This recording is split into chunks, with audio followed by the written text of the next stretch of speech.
আজকে একটা ম্যাজিক্যাল সিরামের সন্ধান দিব আপনাদেরকে। এই সিরামটা চিনে না এমন মানুষ খুব কমই আছে। এটা হচ্ছে অর্ডিনারি নায়াসিনামাইড 10% 1% জিঙ্ক।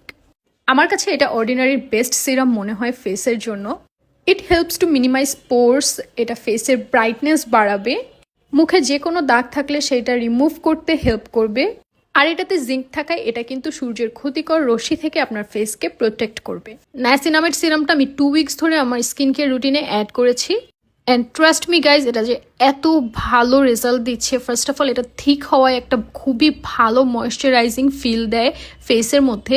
আর সকালবেলা উঠে যখন ফেসটা ক্লিন করি, ফেসটা এত ব্রাইট লাগে বলার বাইরে। আমি এটা আমার নাইট টাইম স্কিন কেয়ার রুটিনে অ্যাড করেছি। আমি দিনের বেলা তেমন একটা সিরাম ইউজ করি না।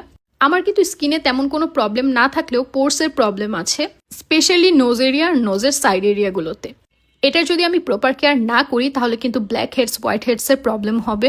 তাছাড়া আমার ফেসে পিম্পল বা পিম্পলের কোনো দাগ না থাকলেও ছোট ছোট বাম্পস ছিল, যেটা আমি থার্ড টাইম ইউজেই দেখেছি একদম রিডিউস হয়ে গেছে। আর ফেসটা এত সফট আর ব্রাইট লাগে। আমি যেহেতু সিরাম রিসেন্টলি ইউজ করা শুরু করছি, একটা অলরেডি শেষ, এখন এটা ইউজ করতেছি। সো আই থিঙ্ক এখন আমি এইটাই আমার নাইট টাইম স্কিন কেয়ার রুটিনে রাখবো আনটিল আমি এটা থেকে ভালো কিছু একটা পাই।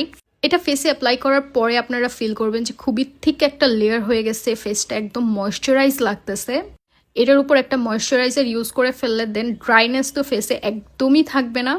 আমি এই নায়াসিনামাইডটা ইউজ করব করে অনেক দিন ধরেই ওয়েট করতেছিলাম, বাট একটার পর একটা কিনতেছিলাম সিরাম, এটাই আমার নেওয়া হচ্ছিল না।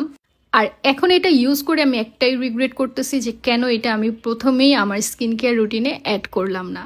And just look at the glow. আমি কিন্তু ফেসে এখন কিছুই দিইনি, জাস্ট এই সিরামটা আছে। অ্যান্ড সিরাম ইউজ করার পর অবভিয়াসলি আমি একটা ভালো ময়শ্চারাইজার